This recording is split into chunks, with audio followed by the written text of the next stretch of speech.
Shalom Bapak Ibu Saudara sekalian yang dikasihi Tuhan, selamat pagi. Mengucap syukur untuk segala kebaikan Tuhan di dalam kehidupan kita, di mana kebaikan Tuhan itulah yang membuat kita ada sebagaimana kita ada saat ini. Kita ada karena topangan tangan Tuhan yang begitu luar biasa. Mari saudara, sebelum kita membaca merenungkan firman Tuhan, kita datang kepada Tuhan, kita mohon hikmat akan pimpinannya. Mari kita berdoa. Ya Tuhan, kami mengucap syukur untuk segala kebaikan-Mu di dalam kehidupan kami. Tiada henti Tuhan, Engkau berjalan bersama dengan kami, menopang tiap langkah hidup kami.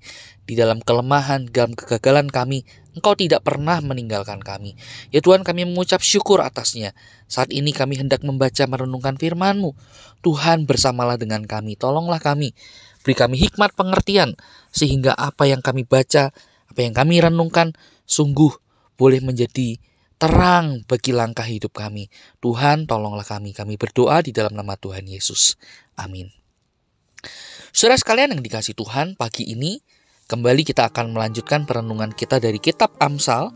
Kita tiba pada Amsal pasal yang ke-25, ayat yang ke-15 sampai dengan ayat yang ke-28.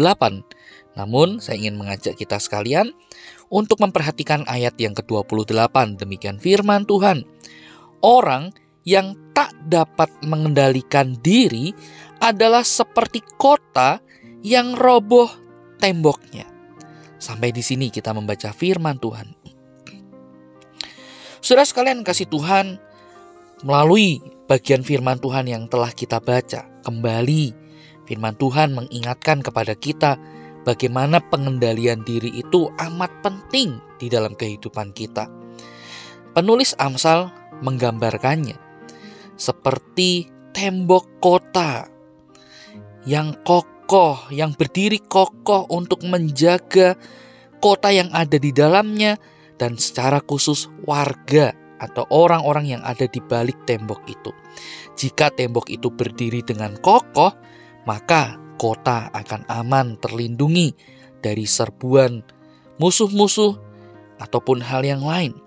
Sehingga warga yang ada di dalamnya bisa membangun kehidupan dengan tenang, dengan sejahtera.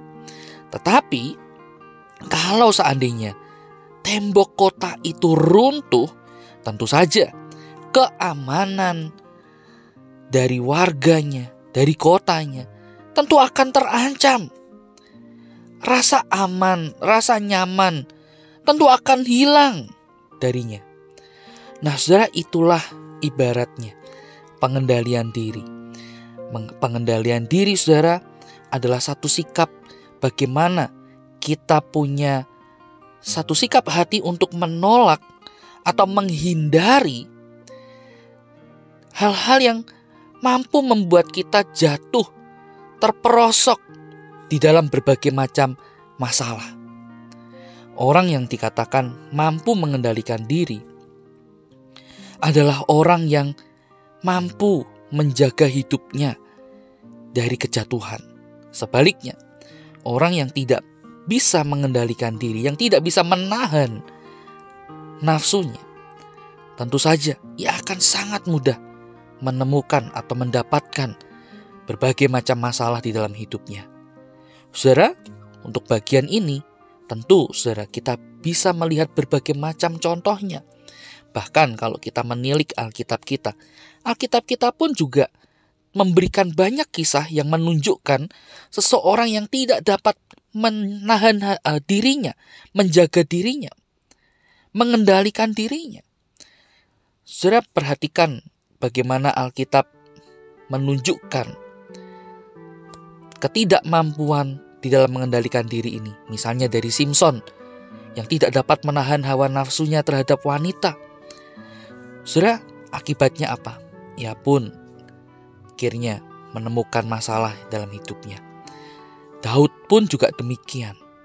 Bahkan ia rela menggunakan berbagai macam cara yang licik untuk memenuhi hawa nafsunya, mengambil Batsheba yang padahal pada waktu itu sudah menjadi istri dari orang lain. Ataupun kalau kita melihat di dalam kitab Yosua pasal yang ke-7 ada seorang yang bernama Akan. Sudah kita melihat bagaimana orang ini pun juga tidak dapat mengendalikan dirinya, menahan hawa nafsunya. Ia tidak dapat tertahan melihat kekayaan, harta benda, emas, perak, dan sebagainya.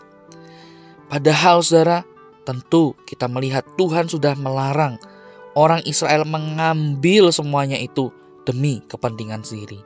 Akibatnya ia pun juga mendapat murka dari Allah. Nah saudara, masih banyak contoh yang lain. Tapi sekali lagi, firman Tuhan mengingatkan kita bagaimana kita perlu mengendalikan diri, menguasai diri, menjauhkan diri dari hal-hal yang membuat kita terjerumus di dalam dosa, yang membuat kita akhirnya bertindak melawan perintah Tuhan. Nah saudara sekalian, bagian ini menjadi hal yang sangat relevan di dalam kehidupan kita. Di tengah gempuran dunia, godaan, tawaran dunia, akan berbagai macam hal yang tentu saja saudara, ada banyak hal yang membuat kita akhirnya jauh dari Tuhan. Akhirnya membuat kita tidak lagi hidup berkenan kepada Tuhan. Dan kembali kita diingatkan, kita perlu mengendalikan diri atas semuanya itu. Tetapi sekali lagi, bukan dengan hikmat kita, bukan dengan kekuatan kita menjalani semuanya itu. Melainkan kita mau datang kepada Tuhan, kita mohon kiranya Tuhan yang memampukan kita, kiranya Tuhan yang menolong langkah hidup kita, membuat kita mampu menguasai diri kita. Kita mohon Allah Roh Kudus yang senantiasa memberikan hikmat, memberikan pimpinannya atas hidup kita. Mari saudara, kita datang kepada Tuhan. Kita mohon kepada Tuhan, Tuhan tolong aku berjalan di dalam terang akan firman-Mu. Mari kita berdoa. Tuhan, terima kasih untuk firman yang boleh mengingatkan kami, yang boleh menegur kami. Bagaimana kami perlu mengendalikan diri ini. Kami boleh menahan hawa nafsu untuk kami tidak jatuh dalam dosa.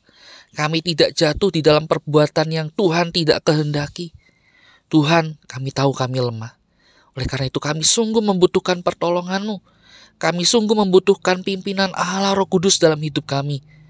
Sehingga kami boleh dimampukan berjalan di dalam terang kebenaran firman-Mu. Tuhan, tolonglah kami. Kami berdoa di dalam nama Tuhan Yesus. Amin. Selamat pagi Bapak Ibu. Dan kiranya Tuhan memimpin langkah hidup kita hari ini dan seterusnya.